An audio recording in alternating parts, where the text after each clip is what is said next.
Hello friends, welcome to our channel. நம்ம சேனல்ல UGT RB Maths prepare பண்றவங்களுக்காக நிறைய videos கொடுத்திருக்கோம். சேனலுக்கு நியூவா இருந்தீங்கன்னா சப்ஸ்கிரைப் பண்ணிக்கோங்க.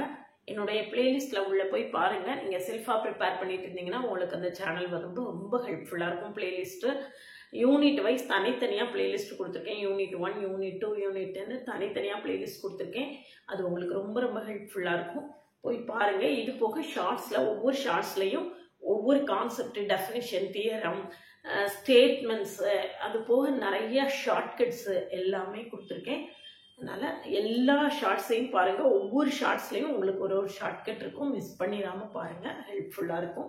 இன்னைக்கு யூனிட் 2 எப்படி ரிவைஸ் பண்றது, எது முக்கியமானது, எதுல இருந்து நிறைய கொஸ்டின்ஸ் வர்றதுக்கு வாய்ப்பு இருக்கு அப்படிங்கிறத ஒரு கோ த்ரூ பண்ண போறோம். ஏற்கனவே யூனிட் 1 இதே மாதிரி இம்பார்ட்டன்ட் டாபிக்ஸ் கொடுத்துருக்கேன். அதை பார்க்கலன்னா போய் பாருங்க. இன்னைக்கு யூனிட் 2ல எது இம்பார்ட்டன்ட் அப்படிங்கிறத சொல்ல போறேன். ஃபர்ஸ்ட் டிஃபரன்ஷியல் கால்குலஸ் அப்படின்னு எடுத்துட்டோம்னா லெபினிட்ஸ் தியரம், அதாவது சக்சசிவ் டிஃபரன்ஷியேஷன் அப்படின்னு சொல்லுவோம். அது வந்து ரொம்ப இம்பார்ட்டன்ட், அது ரொம்ப முக்கியம். அதுக்கு அடுத்தால பாத்தீங்கன்னா மேக்சிமா அண்ட் மினிமா, அது அதை விட ரொம்ப இம்பார்ட்டன்ட். Lagrangian multiplier method. இப்ப லெபினிட்ஸ் தியரத்தை பொறுத்த வரைக்கும் ஒரு எக்ஸாம்பிள் உங்களுக்கு சொல்லி காட்டுறேன். அது வந்து எந்த அளவுல உங்களுக்கு ஹெல்ப்ஃபுல்லா இருக்கும், அப்ப எந்த மாதிரியான ப்ராப்ளம்ஸ் உங்களுக்கு ஒர்க் பண்ணி பார்க்கணும் அப்படிங்கிறது தெரியும். இப்போ y1 equal to y equal to sin inverse x இருக்குன்னு வச்சுக்கோங்க. y ஈக்குவல் டு என்னது இருக்கு, sin inverse x. இப்போ டிஃபரன்ஷியேட் பண்றேன். y1 equal to 1 by root of 1 minus x square. அப்போ 1 root of 1 minus x square equal to into y1 equal to 1. சரியா? இப்போ இது ரெண்டு பக்கமும் ஸ்கொயர் பண்ணிக்கோங்க. அப்போ 1 minus x square into y1 square equal to 1. சரியா? நம்ம ஸ்கொயரிங் போத் சைட்ஸ் போட்டிருக்கேன்.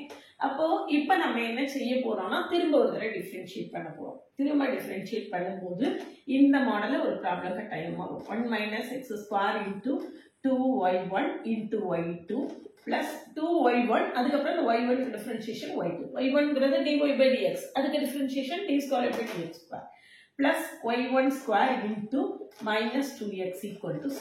இன்னும் இதை சிம்பிளிஃபை பண்ணி போடுற மாதிரி ஒரு ஈக்குவேஷன் எப்படி ஃபார்ம் ஆயிருக்கும் அப்படிங்கிறதுல ஒரு ப்ராப்ளம் கட்டாயமா வரும். லெபினிட்ஸ் தியரத்துல இந்த ப்ராப்ளம் ரொம்ப முக்கியம். சக்சசிவ் டிஃபரன்ஷியேஷன்ல இது ரொம்ப முக்கியம். அதுக்கு அடுத்து மேக்சிமா மினிமால Lagrangian multipliers method. Lagrangian multipliers method அதையும் பார்த்துக்கணும். அது கட்டாயமா அதுல இருந்து ஒரு கொஸ்டின் வரும். ab minus c square greater than 0 less than 0, அதை வச்சு படிச்சிருப்பீங்க இல்லையா? மேக்ஸிமம் மினிமால கட்டாயமா ஒரு கொஸ்டின் இருக்கும். சேடல் பாயிண்ட் கண்டுபிடிக்கிறது கூட கேட்கலாம். கர்வேச்சரை பொறுத்த வரைக்கும் நம்மளுக்கு ஒரே ஒரு ஃபார்முலா தான். Rose equal to Cartesian formula, rose equal to 1 plus y1 square the whole power 3 by 2 by y2 இல்லையா? இது வந்து நம்மளுக்கு கார்ட்டீசியன் ஃபார்முக்கான ஈக்குவேஷன். எக்ஸ் ஒய் இருந்ததுன்னா, இது ஆர் தீட்டா இருந்ததுன்னா என்ன செய்யணும், அந்த மாடல். அதே மாதிரி பிஆர் ஈக்குவேஷன்ஸ் வச்சு எப்படி கண்டுபிடிக்கிறது, இந்த மாடல். இது எல்லாமே கட்டாயமா கர்வேச்சர்ல பாத்துக்கணும். எவல்யூட் என்வெலப்பை பொறுத்த வரைக்கும் நம்மளுக்கு ரொம்ப லெங்தியான ப்ராப்ளம்ஸா இருக்கும். Evolute of a circle, evolute of an ellipse, evolute of a hyperbola, இந்த மாதிரி பெரிய சம்ஸா இருக்கும். அதனால நம்ம அந்த இடத்துல என்ன செய்யணும்னா, evolute of a cardioid is another cardioid, evolute of an ellipse is what, evolute of hyperbola என்ன, evolute of parabola என்ன அப்படின்னு சொல்லிட்டு அந்த ஃபைனல் ரிசல்ட்டை மட்டும் படிச்சு வச்சுட்டாதான் நம்ம பார்த்தோன்னே டிக் பண்ணிட்டு போக முடியும். சரிதானா? அடுத்தது வந்து அசிம்ப்டோட். அசிம்ப்டோட் ரொம்ப முக்கியம். அசிம்ப்டோட்ல இதுல Leibniz theorem, maxima and minima, curvature, evolute, envelope, asymptote எல்லாமே நான் என்னுடைய சேனல்ல யூனிட் 2 அப்படிங்கிற பிளேலிஸ்ட்ல கொடுத்துருக்கேன். போய் பார்த்தீங்கன்னா ரொம்ப ஹெல்ப்ஃபுல்லா இருக்கும். சரியா?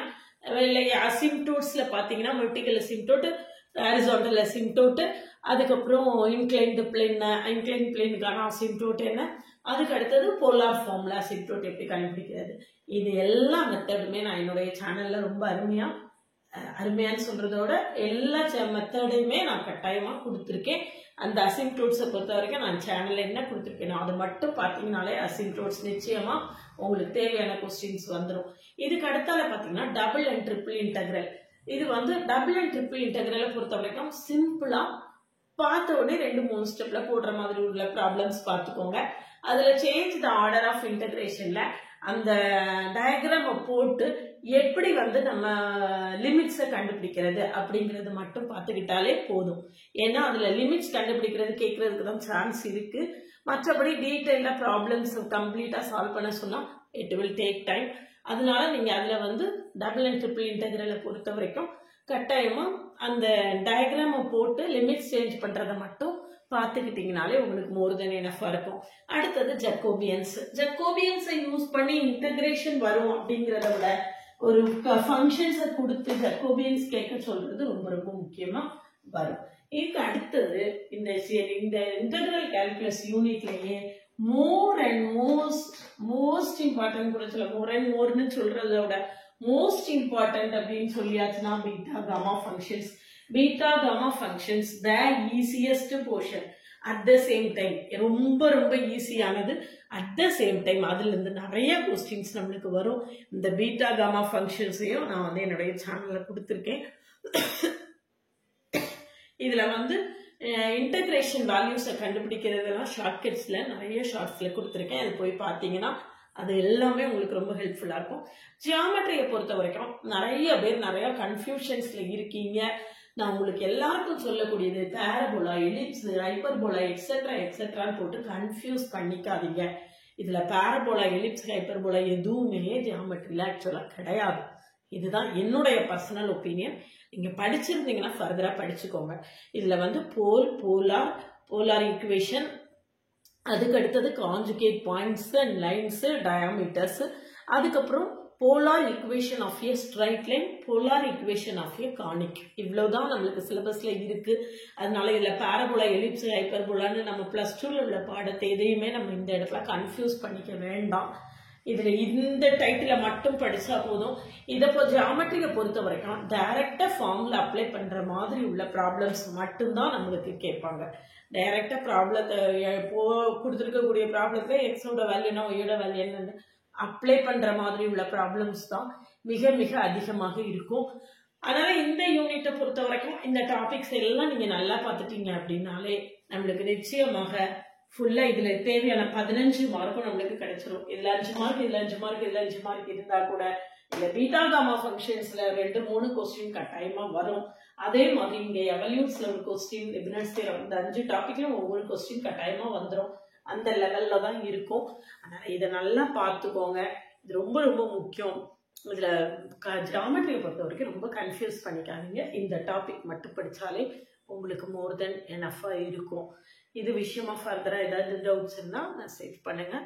வேற ஏதோ அடுத்தால PG TRB, polytechnic TRB, CSIR NET எல்லாருக்கும் ஆன்லைன் கோச்சிங் ஜான்வரியில ஸ்டார்ட் பண்றேன். கிளாஸ்ல ஜாயின் பண்ணவில்லைங்கன்னா கான்டாக்ட் பண்ணுங்க. ஒன்ஸ் ஃபீஸ் பே பண்ணி 2 கோர்ஸ் ஜாயின் பண்ணிக்கலாம். என்னென்ன கோர்ஸுங்கிறத நீங்க முடிவு பண்ணிக்கலாம். அதனால ஃபர்தரா அடுத்த கோர்ஸ்ல ஜாயின் பண்ணவில்லைங்க இருந்தாலும் கான்டாக்ட் பண்ணுங்க. சேனலுக்கு நியூவா இருந்தீங்கன்னா சப்ஸ்கிரைப் பண்ணிக்கோங்க. ஒரு டெலிகிராம் குரூப்போட லிங்க் கொடுக்குறேன், அதில் ஜாயின் பண்ணிக்கோங்க. அதுவும் உங்களுக்கு ரொம்ப ஹெல்ப்ஃபுல்லா இருக்கும். கட்டாயமா என்னுடைய பிளேலிஸ்ட்டை பாருங்க. கிளாஸஸ் பிடிச்சிருந்ததுன்னா ஜாயின் பண்ணுங்க. That is more important. பிளேலிஸ்ட்டை போய் பாருங்க. லிங்க் டிஸ்கிரிப்ஷன்லையும் கமெண்ட்லேயே நான் கொடுத்துருக்கேன். பிளேலிஸ்ட் பார்த்துட்டு கிளாஸஸ் பிடிச்சிருந்தேன்னா ஜாயின்